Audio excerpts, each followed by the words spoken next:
Super સિક્સમાં હવે વાત કરીએ મહીસાગરની, જ્યાંથી આવી રહ્યા છે એક મોટા સમાચાર। પક્ષ વિરોધી પ્રવૃત્તિ સામે ભાજપની લાલ આંખ। પક્ષ વિરોધી પ્રવૃત્તિ બદલ ભાજપે 21 સભ્યોને સસ્પેન્ડ કર્યા છે। સ્થાનિક સ્વરાજ્યની ચૂંટણીમાં પક્ષને અવગણી ઉમેદવારી કરનારા સસ્પેન્ડ। મહીસાગર જિલ્લા ભાજપ પ્રમુખે 21 કાર્યકરોને સસ્પેન્ડ કર્યા છે।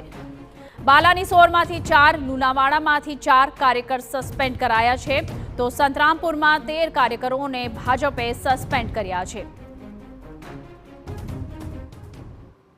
પાર્ટીના સત્તાવાર ઉમેદવાર સામે ઉમેદવારી કરેલી છે એવા ઉમેદવારોને આજરોજ સસ્પેન્ડ કરવામાં આવે છે। પક્ષમાં એમના પ્રાથમિક સભ્યપદ હોય, સક્રિય સભ્યપદ હોય અથવા તો કોઈ હોદ્દા ઉપર હોય, એ હોદ્દા ઉપરથી એમને તાત્કાલિક ધોરણે દૂર કરવામાં આવ્યા છે। અને એવા કાર્યકર્તામાં બાલાસિનોર શહેરમાંથી 4 છે, લુણાવાડા શહેરમાંથી 4 જેટલા કાર્યકર્તા છે અને સંતરામપુર નગરમાંથી 13 જેટલા કાર્યકર્તા છે।